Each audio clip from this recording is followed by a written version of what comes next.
Hello, everyone. I'm Kat Garland. It's my pleasure today to speak with all of you about a topic near and dear to my heart, cultivating a passion for physics, everyday actions for developing your students' physics identity. I am so excited to share this topic with you and to participate in a Q&A later this month on this topic. So I am affiliated with two organizations right now. I'm a StepUp lead ambassador and master teacher, and you'll hear more about StepUp in a moment, but it's a physics organization. And I'm also a coordinator of teaching and learning at the Community College of Vermont. I do want to give a shout out before I start the talk, though, to Uncommon Charter High School, which is in Brooklyn. I was a physics and engineering teacher there for 5 years, very recently, and that's where a lot of this work came out of. They provided a wonderful laboratory for refining and improving my teaching practice, especially in physics.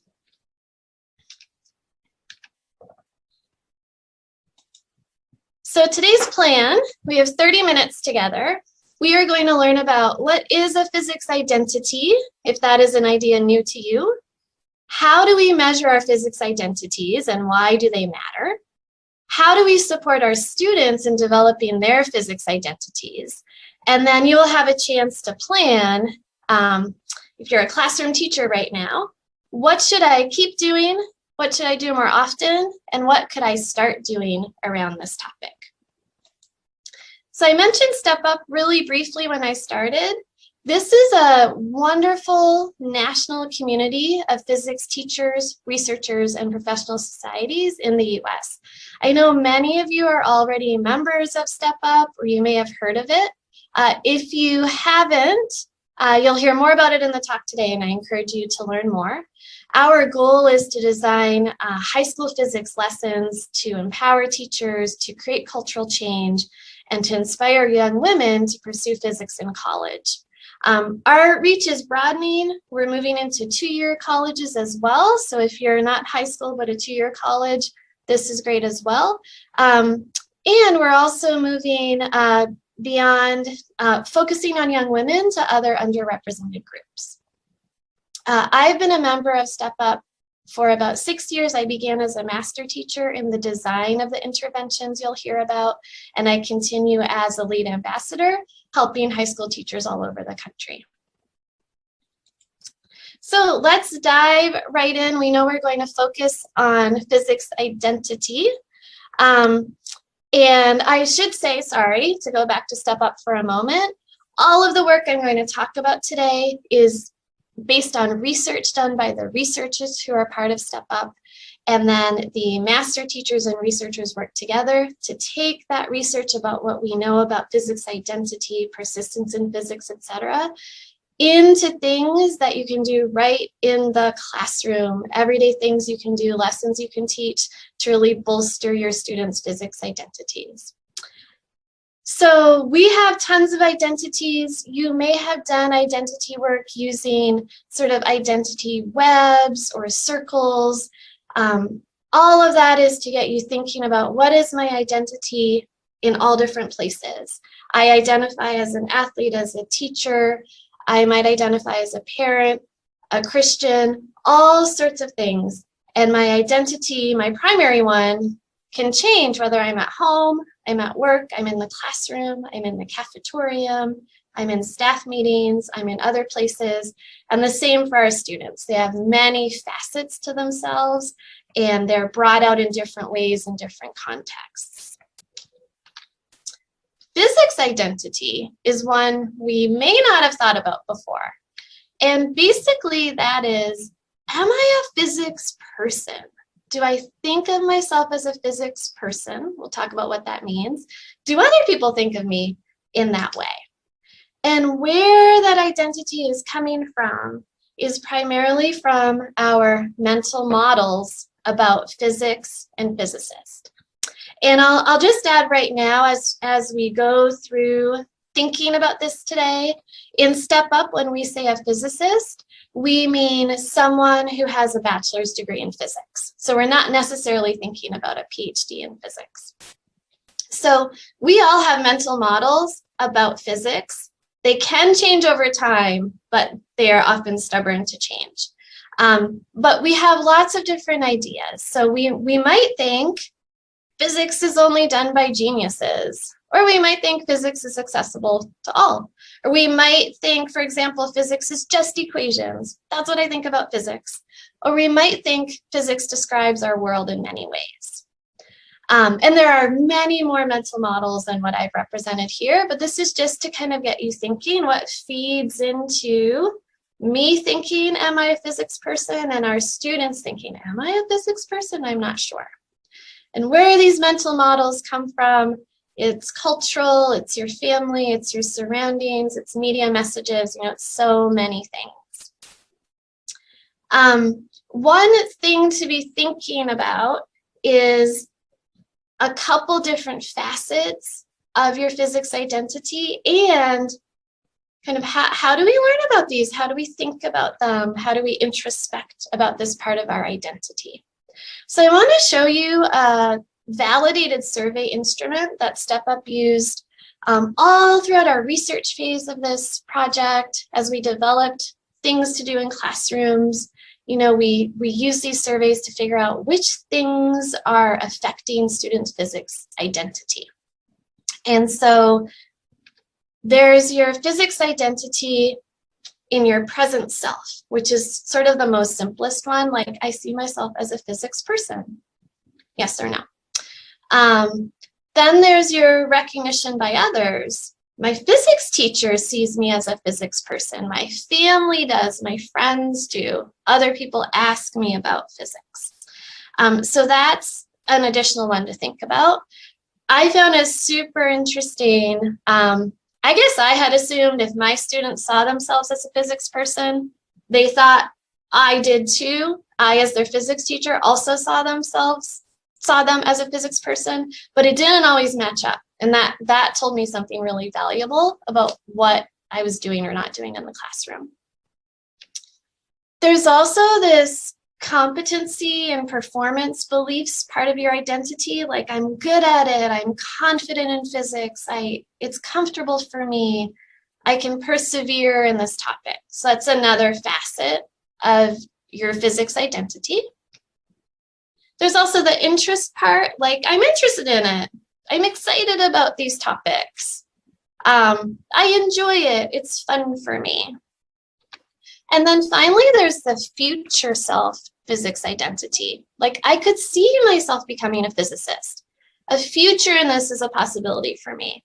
I'm likely to major in this in college. I could see myself pursuing a physics-related career. So those are all the many different things, the many facets of a physics identity. And oh, I forgot one. There's even one more. There's the utility value. So I think this is actually useful, not just interesting, not just fun, not just I'm good at it, but I can see where this will help me in my future, maybe in my career. So we as teachers have our own physics identity. Our students do as well. Why did I just spend so much time talking about physics identity? Like, why is this so important? And it is because it's a highly significant predictor of students' persistence in physics. So the higher their physics identity, the more highly they rate themselves in all those areas, the more likely they are to go on in physics, to choose a physics major or to choose to take a physics class in college, for example, if they're college bound. In the US, students from underrepresented groups in physics, so for example, young women, Black students, Latino students, etc., tend to see themselves less as physics people than white men. They tend to express less interest in physics topics, the traditional topics. They tend to feel less competent, and they feel less recognized in this area. So if we don't have a strong physics identity, we're not going to go on in physics, we're not going to become a physicist, and we won't have a beautiful, diverse field of physicists if people from all different backgrounds and groups are not having that identity bolstered and feeling the desire to go on in physics. So just to frame where we are right now, so we've talked about, okay, what's a physics identity? How do we measure identity? You saw a validated instrument that can be used to measure that. And why do those identities matter? I think we can agree that we want everyone, if they are interested, to go on in physics. We want everyone to feel competent and capable, and we want to build that identity and interest in as many students as possible. So, how do we support students in developing their physics identities? That's what we're really going to tackle next. A lot of things we can do in the classroom, outside of the classroom. But knowing your identity, like by the time you're in high school and when you're an adult, it's pretty stubborn. It is hard to change an identity. If I think of myself as not a science person or not a physics person or not a math person, it takes a lot to change that, but it's possible to change it. And high school teachers are really well positioned, and to your college teachers, to affect that change, which is really, really exciting. Everything I'm talking about is research-based, but I also saw all of this work anecdotally right in my very own classroom for years, which was wonderful to see and experience. As we look at how do we support developing the identities, we're also going to be thinking about those of us who are practicing teachers right now. What am I doing that is supporting increasing physics identities?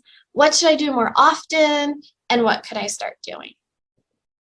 All right, so let's start looking at what can move the needle. You have students with certain physics identities. You would like to increase them. How do you do that? I'm going to briefly just show results from a 2013 physical review paper. For everything I'm mentioning, if you want the full references, you want more information, you want to know, you would like me to back up statements that I'm making with research, please let me know. I'm so happy to share all the resources. This is a paper pulling together many different studies where different researchers were looking at what does affect, specifically for female students in high school, their interest in physical science careers. And you might sort of think to yourself first, what are the things I do in my classroom that I think are helping young women consider careers in physics or chemistry or maybe even engineering? So what do I think actually makes a difference? And they looked at 5 common hypotheses. So these might have been things that you're thinking of. When I first started in this work, these are certainly things that I was doing, and I was specifically doing to increase interest among young women in the physical sciences. So I couldn't do the first one. I couldn't do like an all-female physics class, for example. I taught at a co-ed school, but I always thought about that. I thought, would that make a difference? I think it might. I don't know. Having a female physics teacher. I actually went into teaching physics because I really wanted there to be more women physics teachers. I've never had one in high school or graduate school. My background is astrophysics, so I went all the way through a PhD and had maybe one woman professor. But I just wanted to increase the number of women physics teachers, especially in high school. So that was a big one for me. I felt like, I think this is going to make a difference for young women. Having female scientist guest speakers in a physics class, I would definitely do this. Discussing the work of female scientists in physics class. Sometimes found it tricky to find good examples, but I would try. And discussing the underrepresentation of women in physics in my physics class. This one I actually never did. I sort of shied away from talking about how most physicists are men. I worried that would discourage the young women in my class. I don't know why. I was being very protective, I think. So those are the hypotheses. And the outcomes were thinking about increasing career interest of female students in the physical sciences. So having a single-sex physics class didn't increase interest. Having a female physics teacher didn't. Oh no, that made me a little sad. Having female scientist guest speakers, that didn't increase the interest. They're great for other reasons, but it wasn't doing the thing I thought it was doing. And discussing the work of female scientists, that wasn't increasing interest either. So wow. So four of the things I thought would work and many of us think would work, didn't. The one I wasn't doing actually was found to increase career interest. So discussing specifically how women are underrepresented in physics caused female students to have more of an interest in pursuing physics. That was counter to what I had initially thought.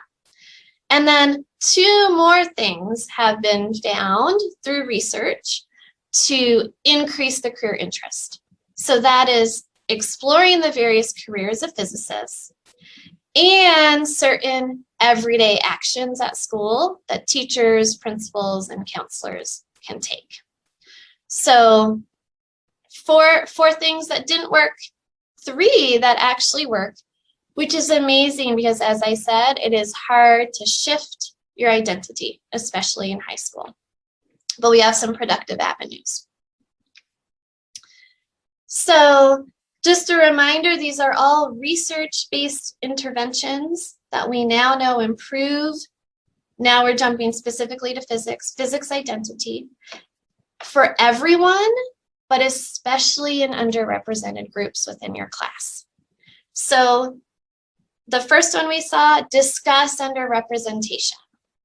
StepUp with master teachers, I was one of the master teachers, developed a lesson so that all high school physics teachers could have sort of an easy way to do this. So a really beautifully developed lesson to help you discuss how women are underrepresented, Black physicists are underrepresented, and so on.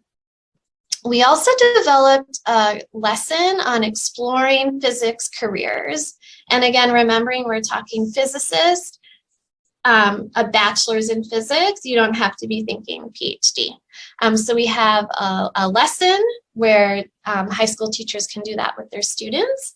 All of the materials I'm talking about are freely available on the StepUp website, and we'd encourage you to use them, share them, modify them, etc. And then we also developed a guide to talk about what are these everyday actions. So one of the things we saw that works is some everyday actions you can take at school. What are they and how to do them? Really briefly, you might be wondering, why did we focus on high school?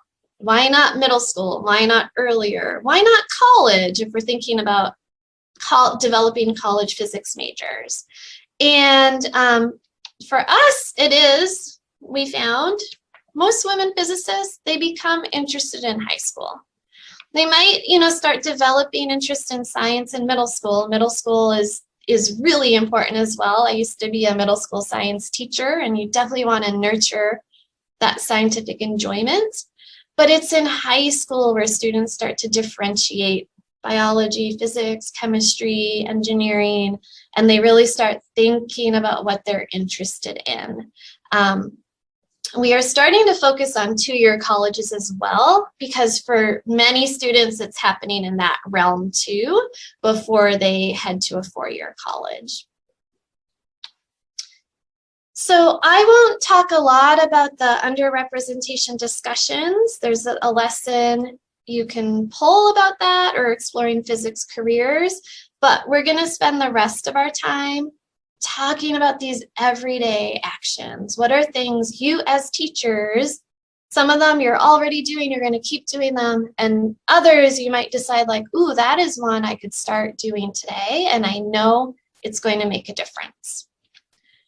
So everyday actions, those are general strategies you use when you're teaching to encourage the positive development of academic identities, especially in underrepresented groups. They're going to positively affect everyone in your class, but they preferentially positively affect underrepresented groups.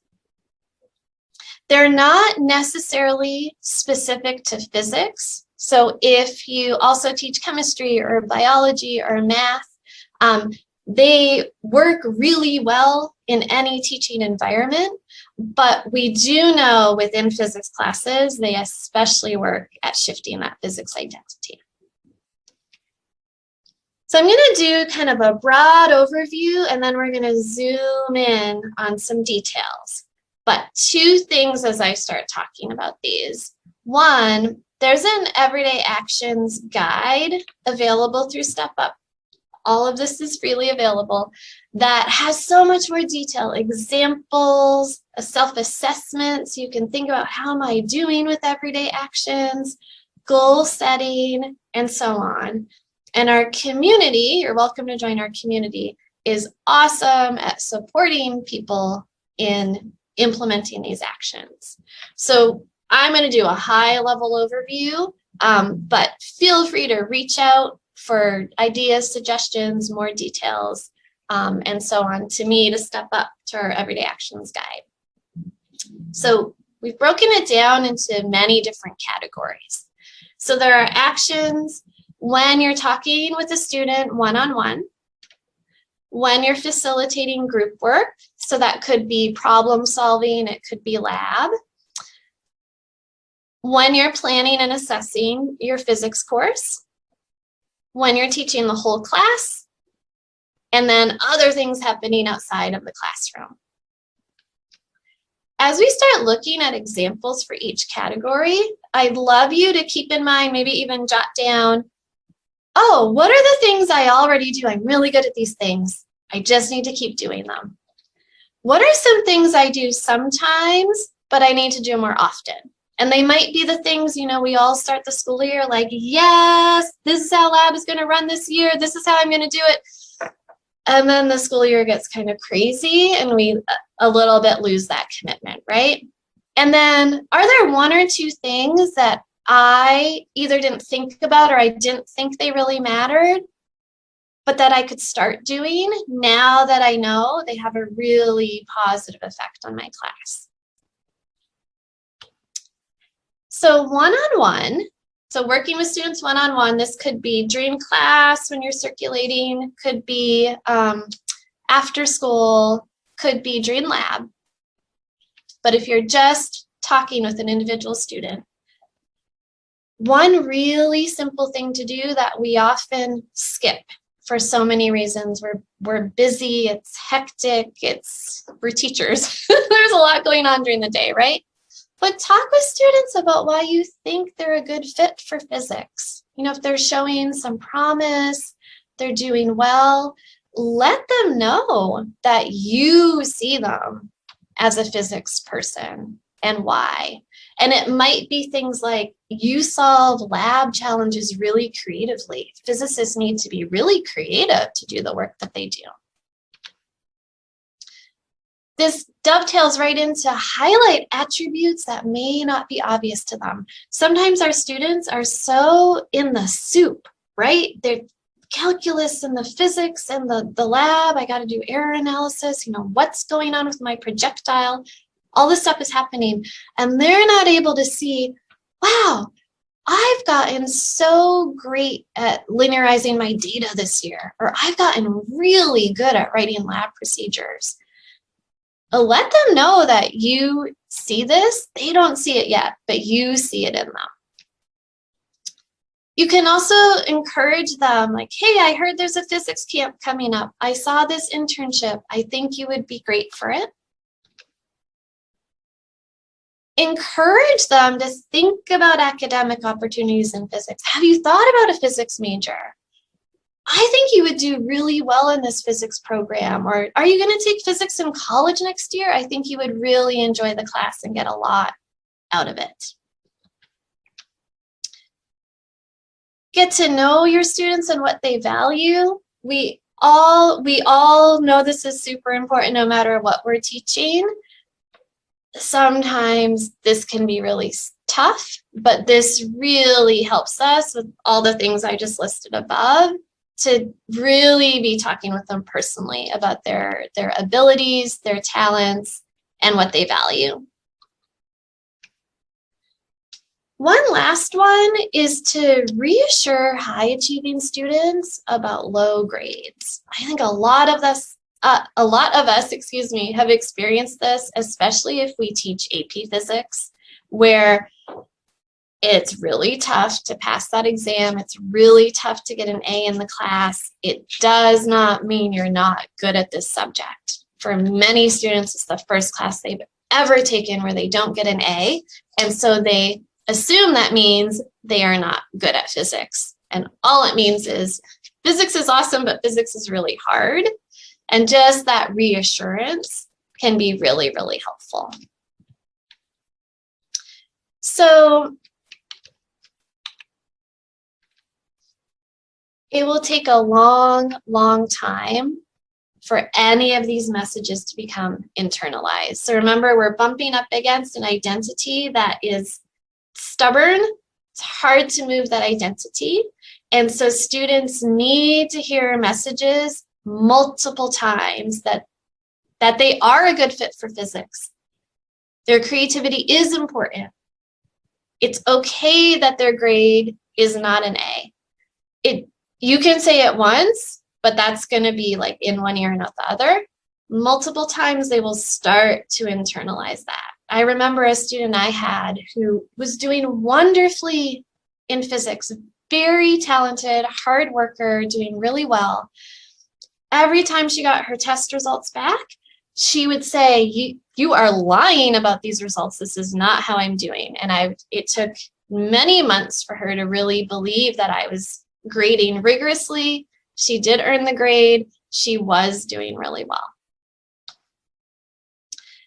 I had done all of this previously, but not enough and not in enough detail and not often enough. Once I really upped how much I was giving one-on-one feedback like this, I could really see it start to change how my students were thinking about themselves in class. Okay, let's think about group work, which is a lot of physics class. So we want to ensure women or other underrepresented groups are taking active roles. This might mean assigning lab roles, for example. Some students will shy away from handling the equipment. They'll just want to be the recorder. They won't want to run the experiment. We just want to make sure everyone is getting a chance to do all of those things. I would usually use rotating lab roles, like today you're the equipment manager, next week you'll be the recorder, whatever it was.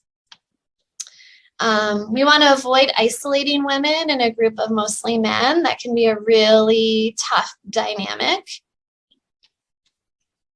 And we just want to bolster confidence around lab equipment. Different students have different experiences with equipment, measuring devices, sensors, all of those things. So we just want to make sure that we are teaching how to use the equipment. We're not just assuming students know. If we assume, then the person in the group who already knows how to use the stuff will be the one who uses it all the time. And we also really want to think about scaffolding and teaching collaboration skills so that we're having productive, happy, and joyful lab experiences where everyone is working together. They're getting a chance to really like gel as a team.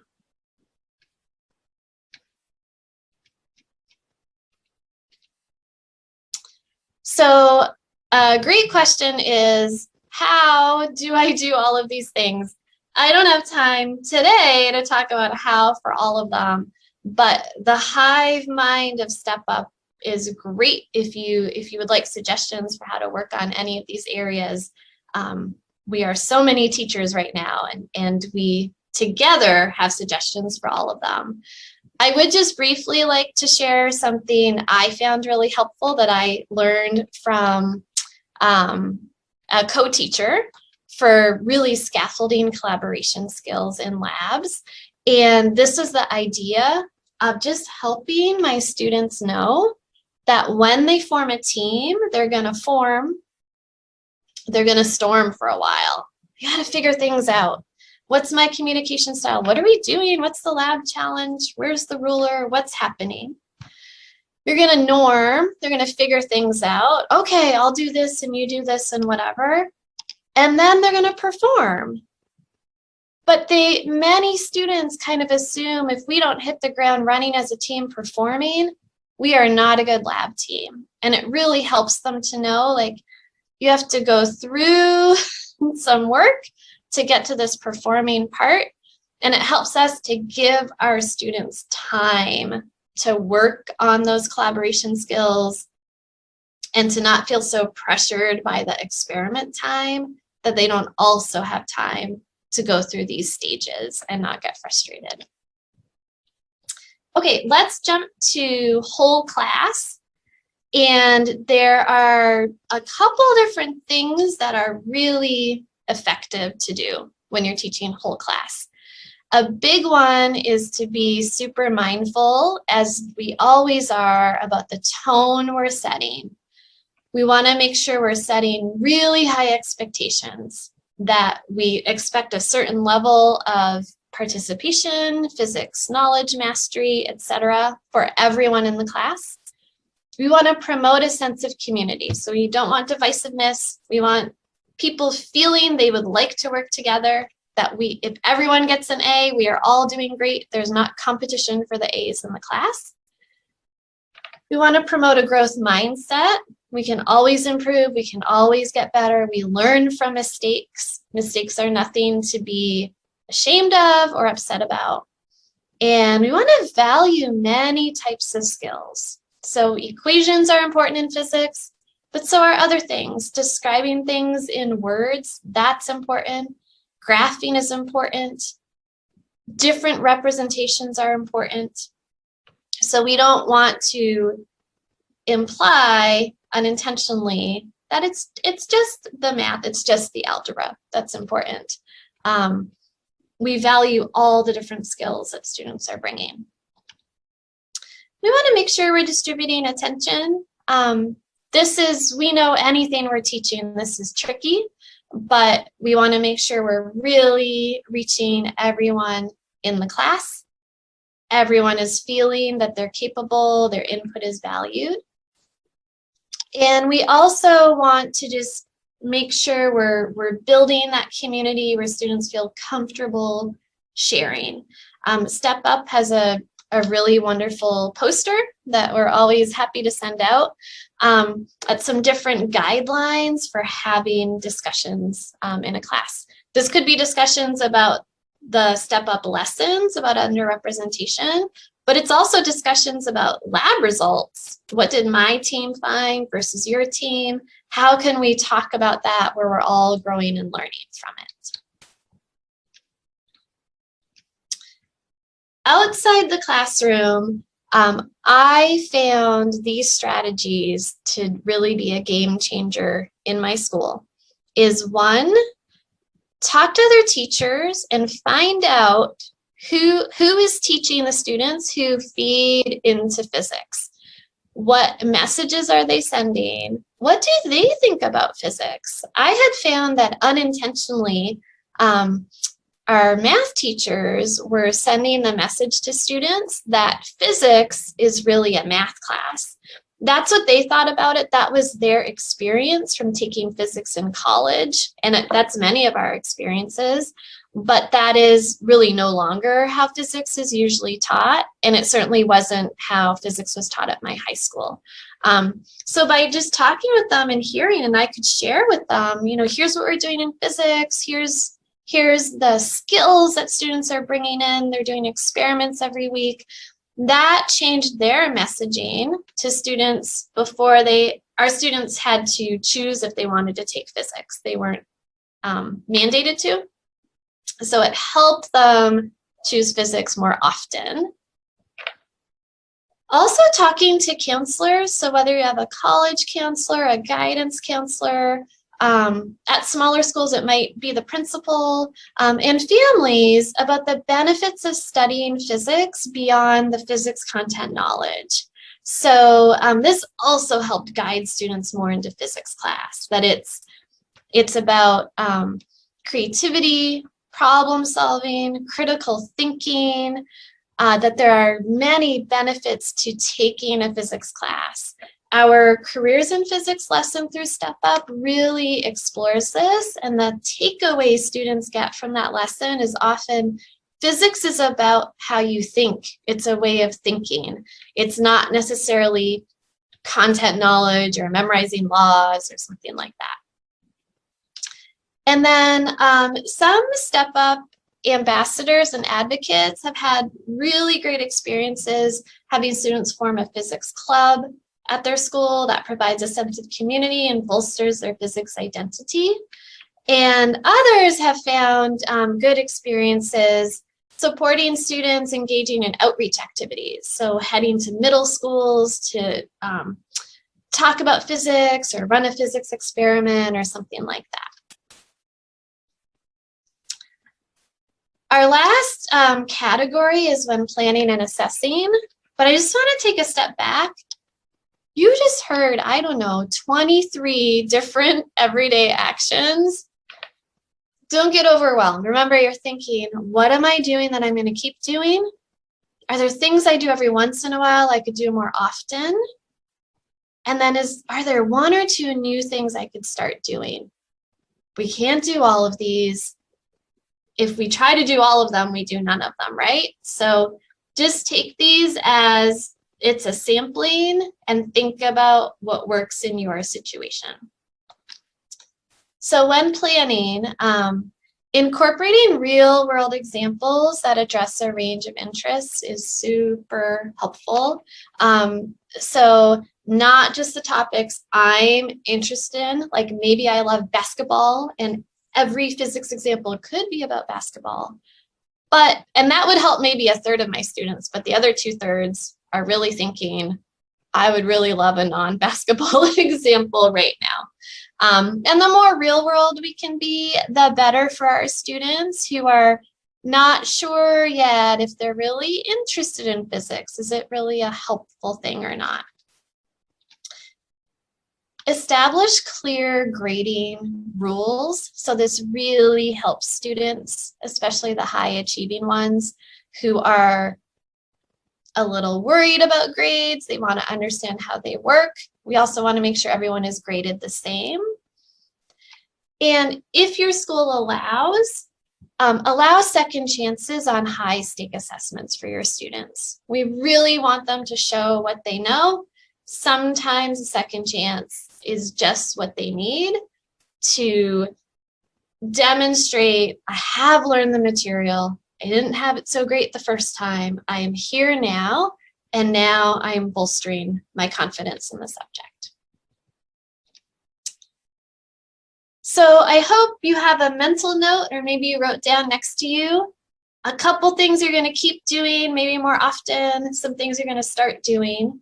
If that just felt like a lot and you want to take a step back, I encourage you to go to our Everyday Actions Guide. It has this awesome self-assessment in it, going through all these categories to help you think about, am I doing, how much of this am I doing, am I not? And then at the end, it helps you target, okay, this year, I'm going to work on this one category. For example, the last year I taught physics, I wanted to work on the group work category. I really wanted our labs to go much better. I started assigning lab roles. I started doing more instruction about how to use equipment. I started really thinking about how I was forming groups. That means I didn't get a chance to work on these other things so much that year, but that's okay. It's always one thing at a time. Just to review, why is this important? There are 3 things that can improve physics identity for everyone, but preferentially in underrepresented groups. Everyday actions, teaching a lesson on exploring physics careers, teaching a lesson on underrepresentation, and having a discussion about it. Why are we trying to increase physics identity? It's a really highly significant predictor of students' persistence in physics. And if we would like to diversify the field of physics, for example, having more women physicists, we need to shift physics identities early on in high school or two-year colleges so that they're choosing physics majors in college. Thank you so much for your time and your energy and your work as a physics educator. Please visit our website. If you'd like any of these resources, please contact me. I'm always happy to help, give ideas and support. And I hope I see some of you at the Q&A that's happening a little later in the month after this talk. Thank you. And so on.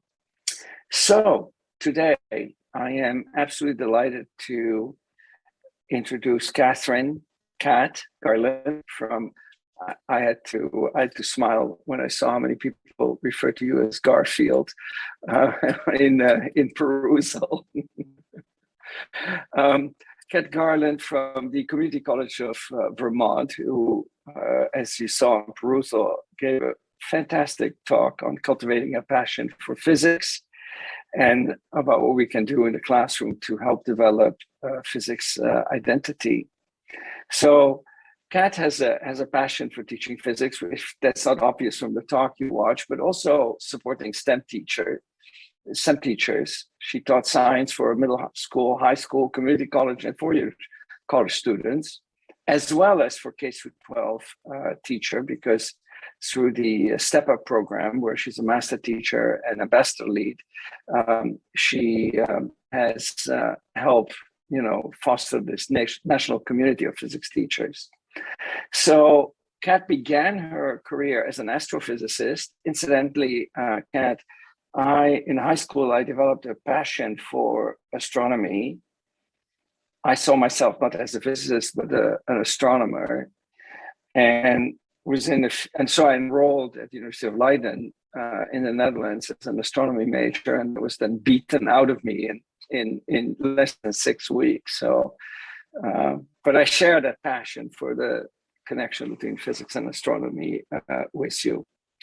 And currently she's coordinator of teaching and learning at the Community College of Vermont. So I'm going to kick off with a question, but if you have a question, you can either put it in the chat, or you can raise your hand, and I'll give you the microphone. I'm going to actually spotlight Kat right now, and I'm going to add myself, since I'm going to kick off as a kickoff with a question. So as I was watching your talk, I was thinking of two things that Isa and I are actually measuring in my current course, which is a course not for majors, it's a course for engineers and life science students at Harvard. It's a very diverse course. We have, Harvard has a very diverse student population because of the need blind admissions policy. And two of the things that we measure, I think, are somehow related to your physics identity, but I would like to hear your views about it. One is self-efficacy, as defined by Bandura, who unfortunately passed away a few months ago. And the other is growth mindset, the work of Carol Dweck. So on that spectrum, physics identity, self-efficacy, growth mindset, to what extent are those concepts related, and to what extent do they even overlap? So I think there's a lot of overlap. They're definitely related. The first thing I think about is, if I don't have a growth mindset, and if it hasn't been fostered in me, then it's really hard for me to change my own identity. For example, if I start out thinking I'm not really a physics person, and I don't have a growth mindset, then I'm never going to start thinking I could be a physics person or I could get better at this. So that's the first thing I think about. And the other is just the thought about, how good can I become at something? Can I advocate for myself? Can I improve? All of those we can foster in students, we can foster them in ourselves, but if we are not coming from that place, we're going to stay in our set identity. Either I'm good at this thing or I'm not good at this thing. And we're going to think that people are either good at physics or not good at physics, and that there can be no movement up the spectrum. Yes, and so what was also interesting was that just as I was watching your talk in these past few days, I had 3 students in my class reach out to me. Each of the 3, the last one was actually this afternoon, just before your talk here. Each of those were female, and they were a minority, either Black or Hispanic, and all Slacked me. They sent me a Slack message with exactly the same plea. I'm going to read one just to give you an impression. Hey, professor, I wanted to ask if there was any way I could get extra help in the class. I have an incredibly limited physics background, and basically everything we've learned in the class thus far is new to me. I desperately need help understanding the concept of the textbook. It's so hard and frankly overwhelming to take what I learned in the textbook and apply it to the problems being asked. I don't know what to do anymore with this issue. Anyway, so I set up appointments, and then when I usually what I do is I look at the person's work before we meet, but I couldn't do that. And as I signed on, I noticed that the first person who was going to join me had not signed on, so I started to look at it.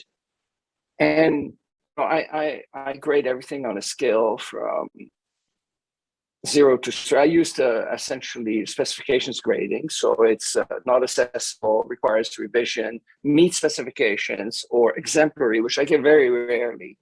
Exemplary is the 3 in Canvas, and meets specifications is a 2. So all you need to do to get an A is get 2s. And I looked over a record, and half of all of her scores were 3s, and the rest was 2s. She was, probably in the top 2% of all of the students in the classroom. And I thought, is this right person's record I have in front of me? And I double checked a few times, and it was. And then she signed on, and we started talking, and it was just absolutely amazing. I mean, what she was lacking was exactly this physics identity and this lack of confidence in herself, and indeed her self-efficacy score was lower. And that repeated itself, several times with other students too. So I think the topic that you chose for your talk is absolutely crucially important. Now, somewhere in your talk, you switch from talking about women and the article, from Philip Sandler to underrepresented groups. Has similar type of research as the research done by Phil Sandler's group been done for other underrepresented groups? Not a lot. So definitely the original research was really focusing on women in physical sciences. And it's now broadening to consider other underrepresented groups, and including in StepUp, which I'm a part of, we began really examining young women in physics, and then have now broadened it to think about other underrepresented groups, partly because we know that's really important, and partly because we could see as we were running the research in different classrooms around the country, the effect the lessons and the interventions were having, not just on women, but on other groups within our classes. But we don't have ready published research as much as we do on women, but we suspect that the same interventions will have a similar effect. I see. The reason I'm asking is that, as you may know, we looked at the effect of peer instruction and interactive teaching on gender, and found a pronounced effect on closing the gender gap in the sciences through peer instruction and interactive teaching. And then I had a graduate student, probably about 10, 15 years ago, look at the effects of peer instruction on other underrepresented minorities. And we did not, to our disappointment, we did not see a similar type of improvement. So, like you, I was suspecting that it might help them too. So I was a little disappointed, frankly, when it did not. Okay. And I just to interrupt for a second, Eric, sorry. I can't say a whole lot because it hasn't been published yet, but it's in process. So it looks good for other underrepresented groups. I see. That's great. Good. Well, we have a couple of people who have raised their hands. So as I give you the floor, please introduce yourself briefly. Tell us where you teach so that we get to know each other. Jessica, why don't you go first? Hello, I'm Jessica Eskew. I am a first-year physics teacher at Wesleyan School in Georgia. I just graduated from Georgia Tech. I studied physics and did research in astrophysics and nuclear physics.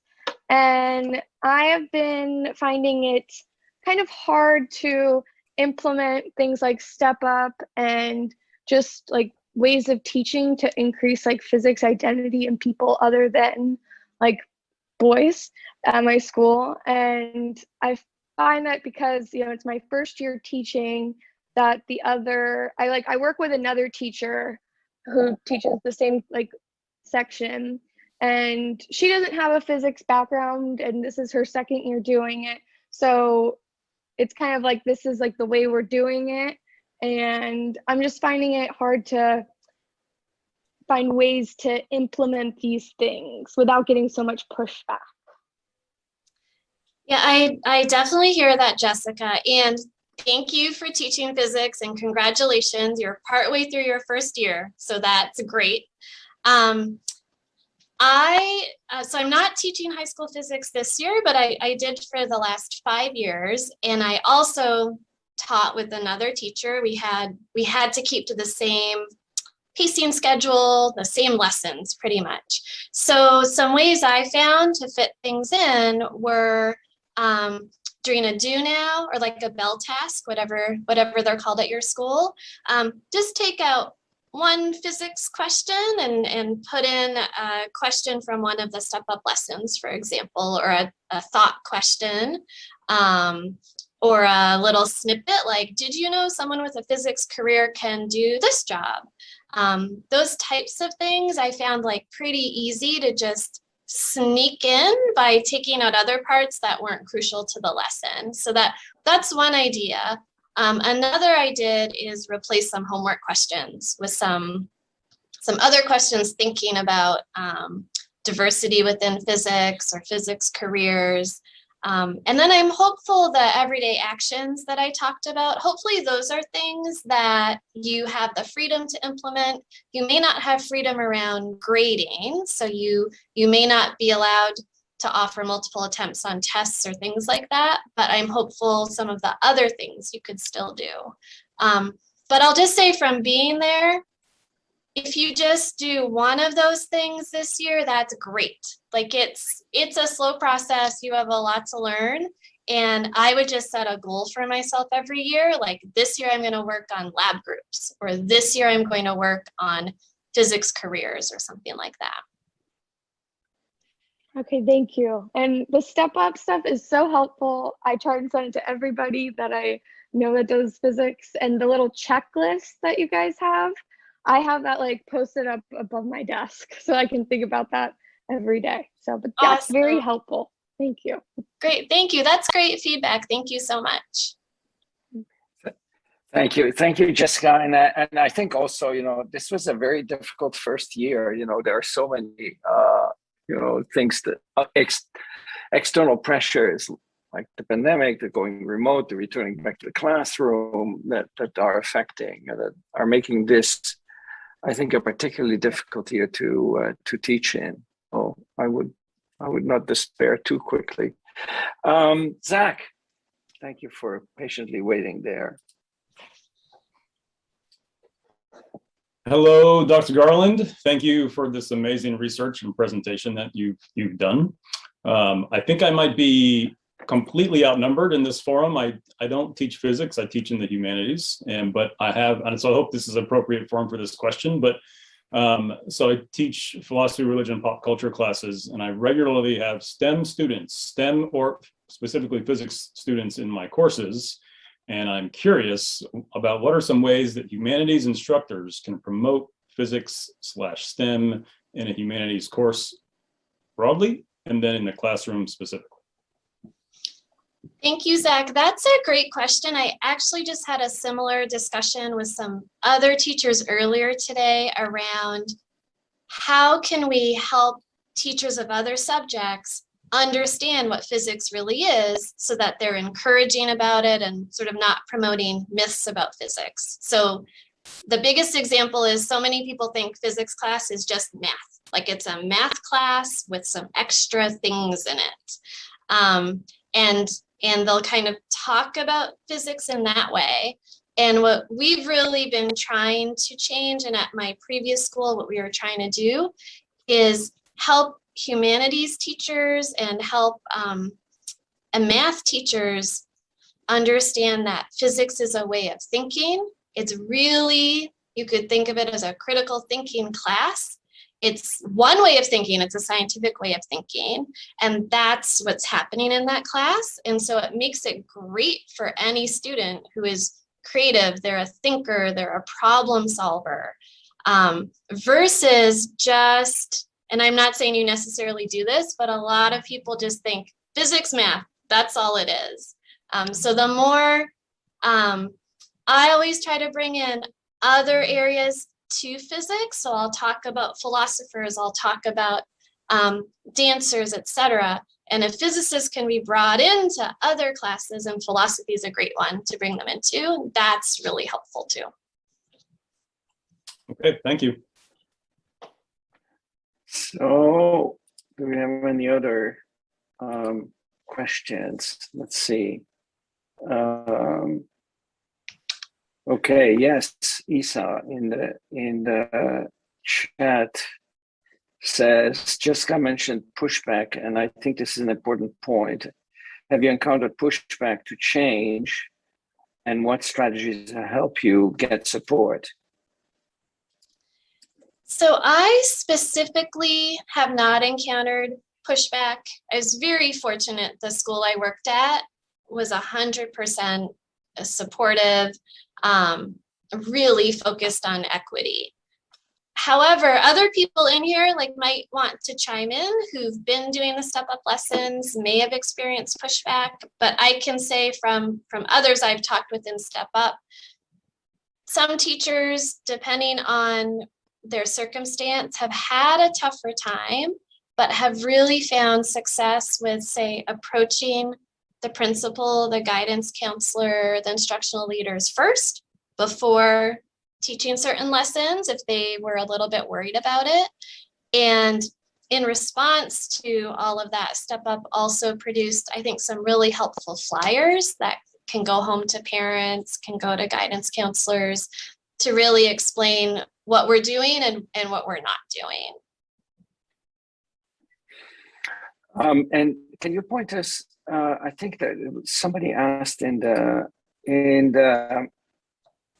talk where to find all of the StepUp resources. Maybe we should put URL in the chat. I know we have a couple of StepUp people in the audience, so maybe they can help me locate it and put it in the chat. I just dropped it in the chat. You're just thank you so much, because I think that will be really useful. And I already texted one of my postdocs that we should look at some of these interventions for our own class. So in the beginning of your talk, and again, I want to encourage everybody to raise their hand or put their questions in the chat. You mentioned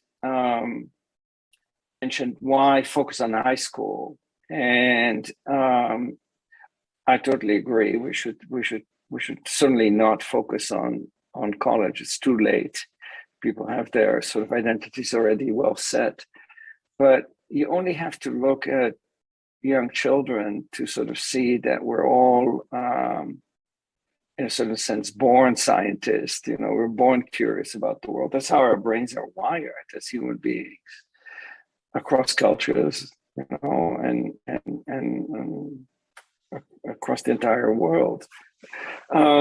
So isn't it a problem, especially in the US, that a lot of science instruction starts too late and it should be done way earlier?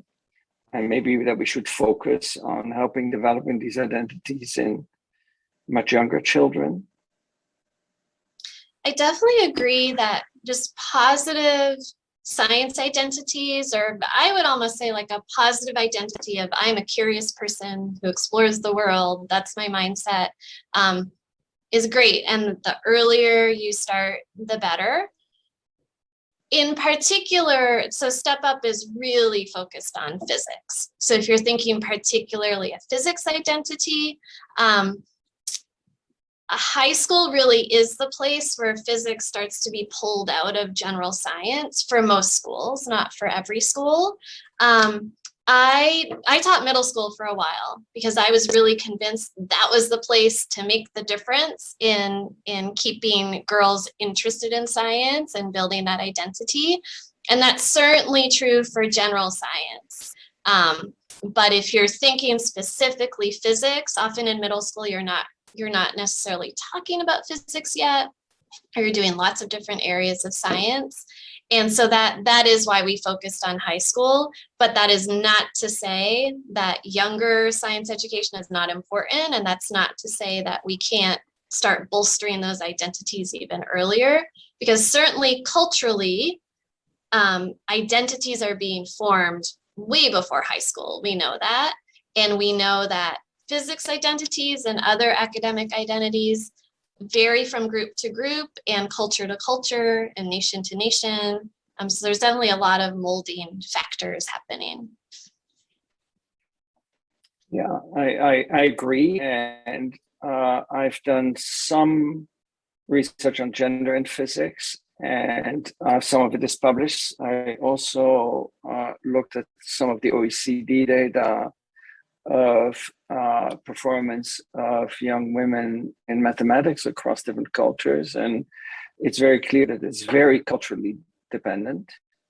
And therefore, we just know that there are certain countries that do a better job of developing at least mathematics abilities or identities, I should say, in underrepresented groups in a more effective way than we're doing it in the Western world. Let's see, I'm reading the chat here at the same time as talking, but what did Jolene say?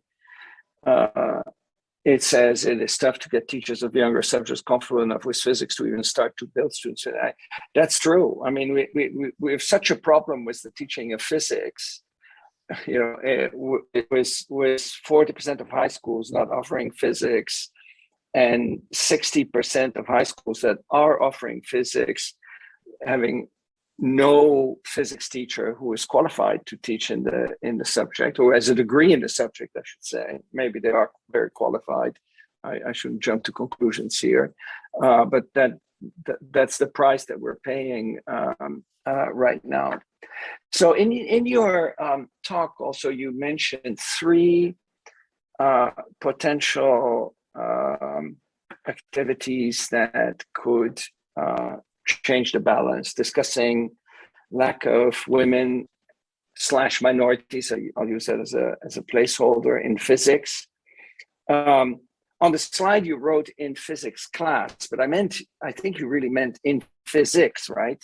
Because I presume that your classes are relatively well gender balanced, right, or not? I wish they had been, but they were not very gender balanced. My high school students opted into physics, and so a lot happens when you operate a school that way, where students are choosing to take physics or not.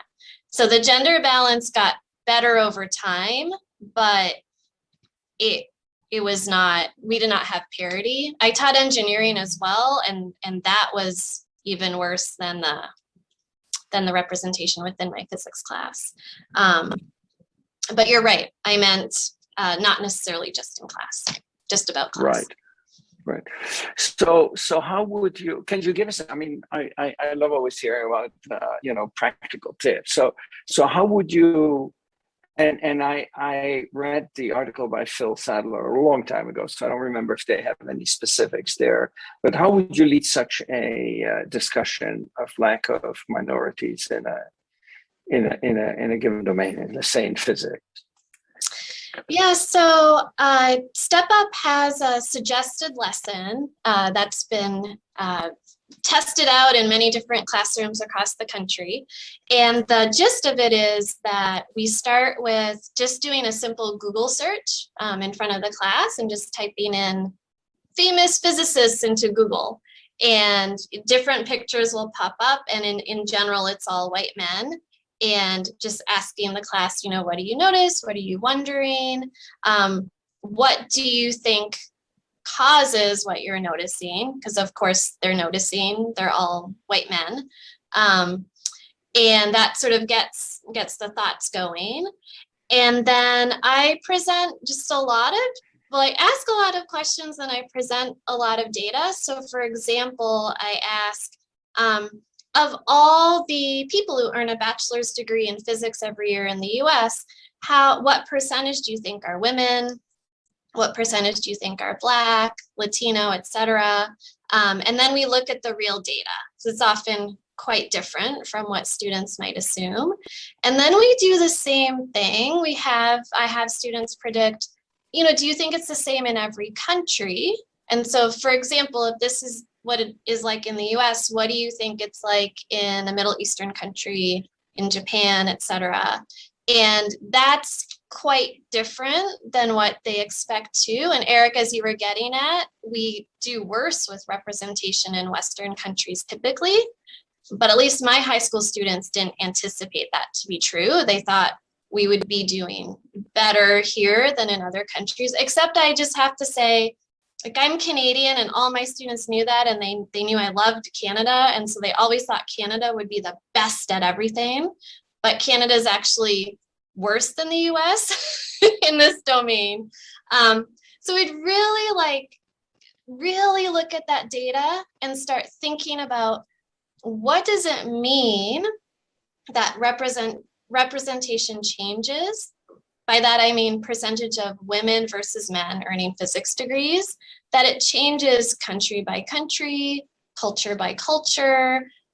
Does that mean, is the reason biological? No, the reason is cultural. And then what do we think those cultural reasons might be? And so we get into implicit bias, cultural expectations. A lot of my students, their parents had come from different Caribbean countries. And so their cultural expectations were very gendered in terms of professions they would expect young women to pursue. And so we had a chance to talk about that.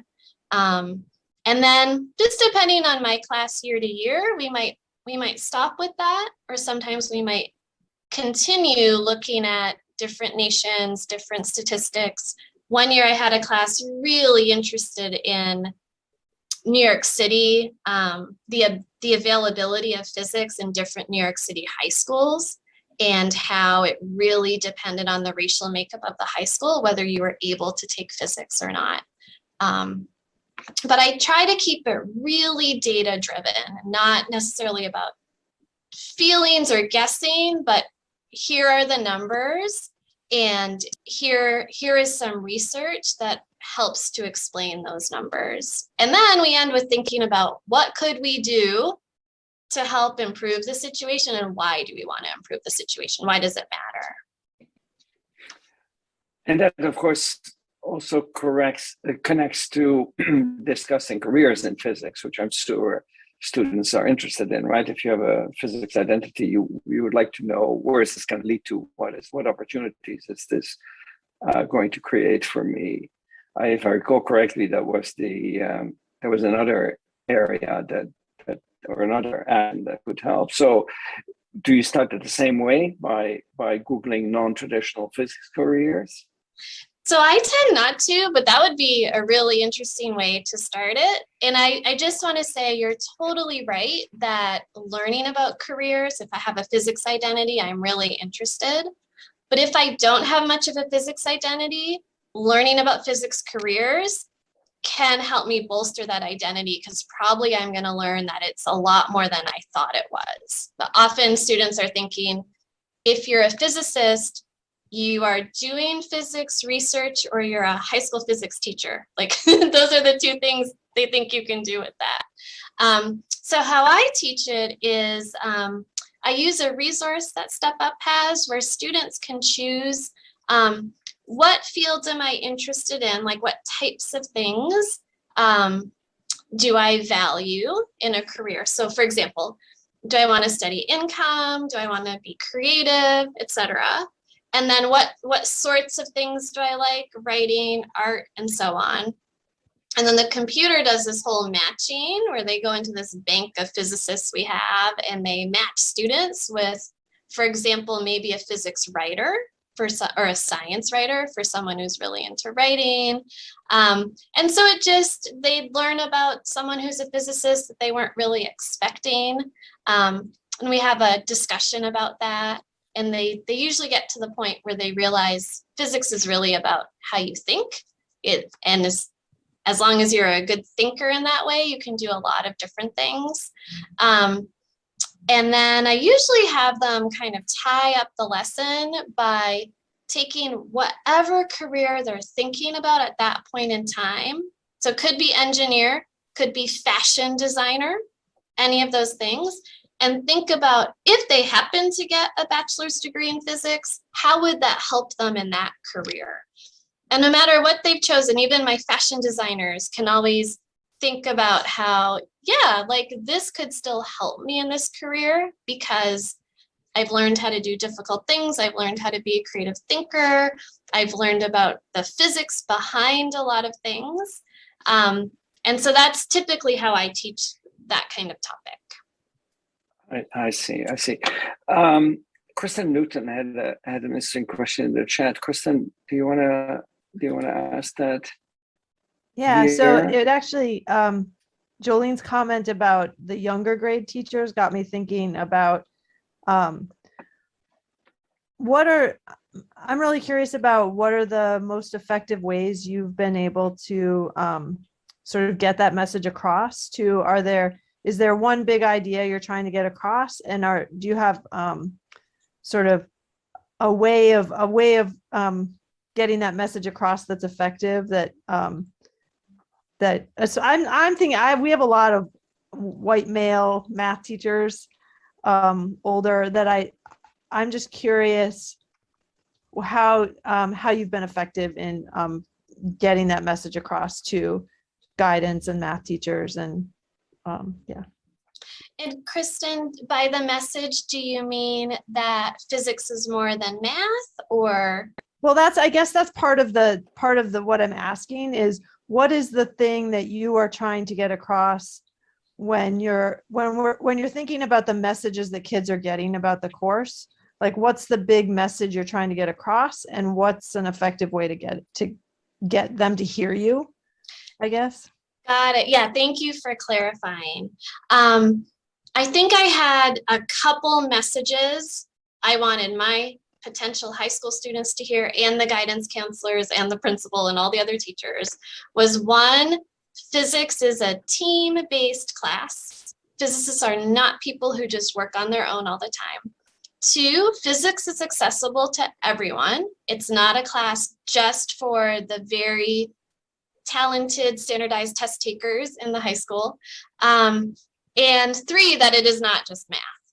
And honestly, the approach that worked at my school was I would post every week, like publicly, what we're doing in physics lab this week. Here's our challenge, whatever. We did the egg drop every year, which I built into, and just in case for our humanities people, egg drop is take an egg to the top of the school, and you've built a device and you're trying to make sure it's protected so when you drop it, it doesn't break.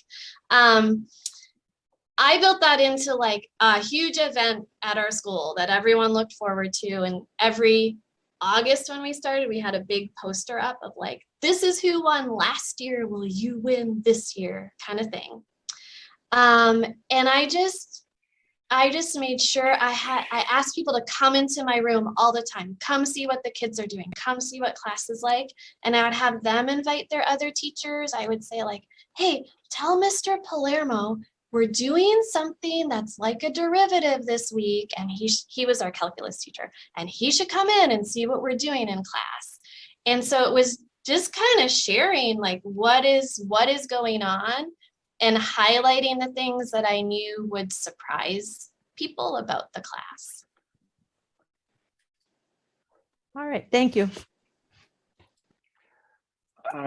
So I see Jolene has her hand up. Kind of follow up. So it's about my question and perusal, but it actually matches pretty well with what we were just talking about. So both like, what do you do about the teachers who have this genius mindset already and who definitely think physics is for the smart kids and they only want to teach the smart kids and they focus on AP and that's not helpful. And then also, what do you do about the teachers who are teaching physics because they have to, and they don't have a physics identity, and so it's a struggle for them to build student identity when they're like, oh, physics was hard and I barely passed in college, and those sorts of teachers. Yeah, both those situations are really tough, but it's a really good question because they're very common too. So we know that. And at the high school level, but also I think it was maybe Donna who brought up the point, or Donna is excited that she's teaching physics in 6th grade maybe. But also, yeah, how as an elementary or middle school teacher, sometimes you might not have a physics identity either. You might be teaching every single subject. So in all of those scenarios, I think whether we're an instructional leader or a colleague or anything, we have to keep in mind change is possible. We have a growth mindset. People might have done this for a long time. They can change, but it's going to happen slowly. So for example, sometimes it can help just to have a conversation around why are we restricting physics to certain students. When I started at my previous high school, I brought some data to my principal. I mean, I said he was supportive, he was, but we also did not have a lot of girls in our physics class. And I brought some data about how it's really hard to succeed in college physics if you've never had physics in high school. And you don't have to do great in it in high school. Everyone can, but you don't have to. But like the fact is you need to be exposed to it. And if you're not even giving students the chance in high school to take physics and have a year of physics, you are closing the door to so many careers for them, to so many college majors. But we all know you just have to be careful how you approach conversations like this. We think everyone means well, they think they're doing the right thing. And so sometimes it's slow and steady. Sometimes it can be, and I've had a lot of success with elementary and middle school teachers who they just didn't really have good resources. They didn't have someone they could ask physics questions to. They are super busy people.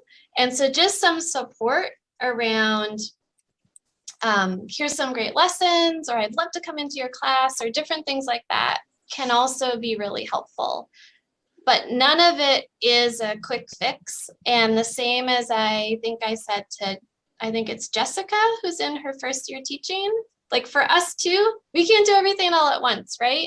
So I've been thinking this year, I'm focusing on a particular set of physics faculty I work with who are very traditionally minded and just slowly trying to ease into a couple different things this year, and then bit by bit. And Jolene, I know we want it to go faster, like I just, but it's kind of it's slow progress.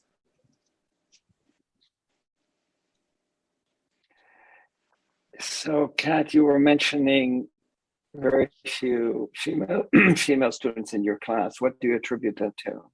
And how can we change that? Because in a certain sense, it's pipeline, right? I mean, you want to try to get more people to get in there. Where does that happen? So if I had been able to, at my high school, I would have just made a year of physics mandatory. Just like everyone takes a year of bio, they take a year of chem, they take a year of physics. But we we don't all get to make the rules, so I couldn't make that rule. So instead, I did the things I was describing. I made physics class a place people wanted to be, science they wanted to choose to take, a place where they could see the students a year ahead of them, like, oh, that girl, I know her, and she's in that class, and it seems like it's going okay. And all of that really shifted the percentage of young women in my class. So my first year, I really didn't have a lot. I think I had 2 in a class of like 15. And then by my 5th year, I had pretty much even percentage of young men and young women in the class. My engineering class was much harder to shift, and I never reached parity in that class. And that was because they had to take a 9th grade engineering class to take my upper level engineering class. And I was working on getting more young women to choose 9th grade engineering, but it was definitely a lot harder because I didn't teach that class. I see. But that's a fantastic progress to go from to almost gender parity. Yeah, it was really just really exciting and awesome to see. That was all within 5 years. So I know 5 years is a long time, but it's also not that long in a way. Exactly.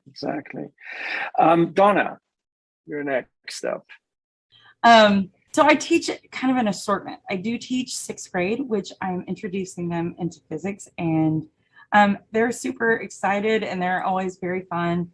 And then I teach 11th grade chemistry, and I teach 12th grade physics. And my physics course is not AP, but it's an algebra-based college level course.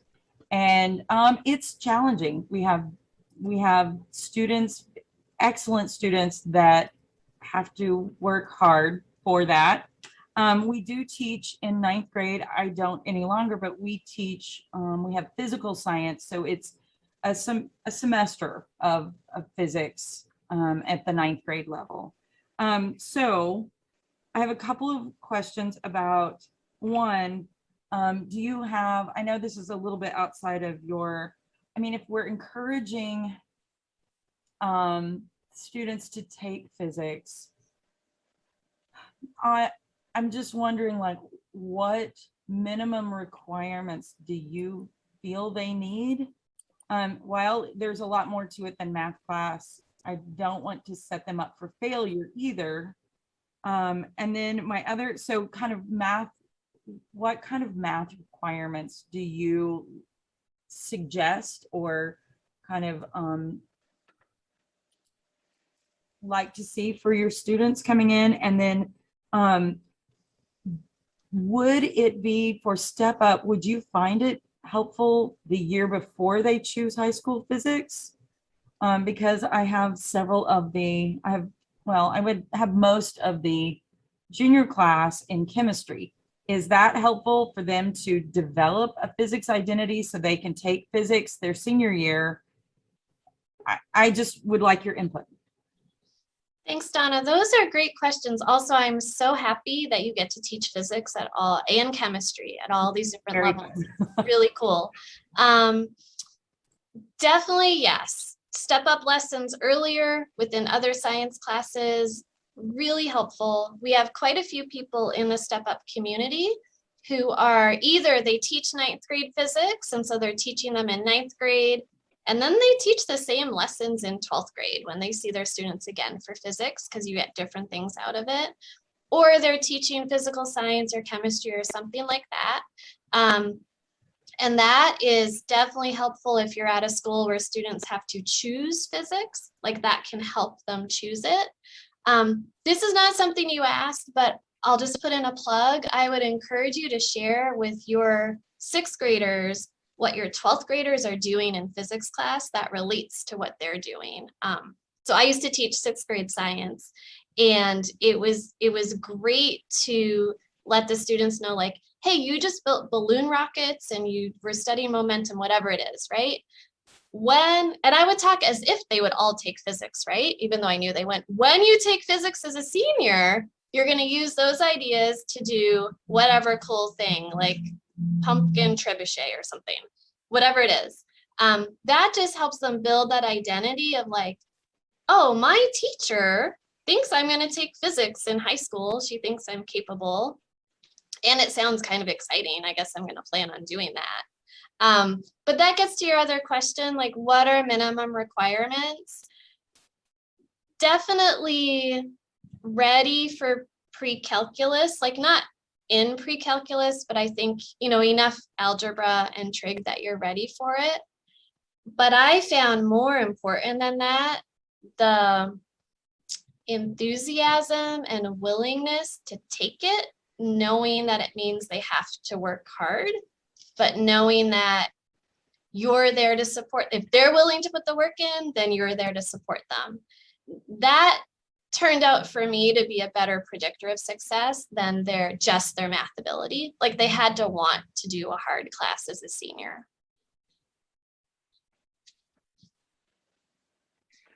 Thank you, Donna. And we're rapidly nearing the end here, so I haven't been following the chat very carefully, so I don't know if there are any questions I've missed there. But if somebody has a question, this is your absolute last chance to ask a question. In the meantime, one more question, so be fast if you want to get your question in there. We were talking earlier about the 3 things you were recommending, including okay, I see your question there, so I'm going to give preference to that. Isa. Yeah, this has been such a great discussion. I've greatly enjoyed your talk and getting to learn about all the different things you're doing. And I guess my question is, you've done so much, and you've mentioned that these changes take time, and seeing parity in your classroom. In one classroom took 5 years, for example. And I think one of the things that's really inspiring about your work is just the commitment and how it's been ongoing. And so my question to you is, I see a through line of things that you care about and changes that matter, but what are you working on next? What is the exciting thing that you're changing next? And what resources are you looking into that you think are really helpful? Thank you. So I talked about this a little bit, I think, in the talk, and Jolene and I have been talking about this, but I'm really interested in 2-year colleges, community colleges, what role that can play in getting students excited about STEM, into STEM, pursuing STEM careers, choosing maybe to transfer to a 4-year institution, and not just like being pumped for STEM, but us having them ready for that transfer, for that success. And just like I highlighted, high school is a prime place to change identity, to shift identity. I think 2-year colleges may be able to play a similar role. It's different from high school, but it still can be a very formative place. And So I was really excited when I had the chance to take this role at a community college. I work closely with faculty, including our physics faculty, and I still work closely with StepUp, and they're exploring the two-year college scene right now too. And so that's exciting to me because community college is such a game changer for people. It's an affordable place for people. So many college students start in community college. And so I think it can be a great place to make change in STEM as well. Great. Thank you Well, thank you, Isa. And Kat, I want to thank you for not only a great talk, but also a great discussion, and through both your passion for trying to teach better and trying to reach people who are traditionally not reached by our teaching is very clear. So thank you so much on behalf of all those who are here. I want to close by so a virtual applause. Let me find the right icon here. There we go. So thank you so much again. I want to end by announcing the next talk in our series, which is going to be on November 20th. Yes, that's correct, at 11 a.m. at our usual time here. The speaker is Jonathan Thomas Palmer from Ann Arbor, Michigan, Flipping Physics and Community High School. And the title of his talk is The Flipping Physics Journey into Asynchronous Flipped Gameful Mastery Learning. The video will be available early next week. So it'll be right after Thanksgiving. So thank you all for coming. I hope to see all of you on the 20th, and be well in the meantime, and happy Thanksgiving, because I won't probably be seeing you before then. And thank you again, Kat, for a wonderful talk. See you all. Thank you so much. Bye-bye.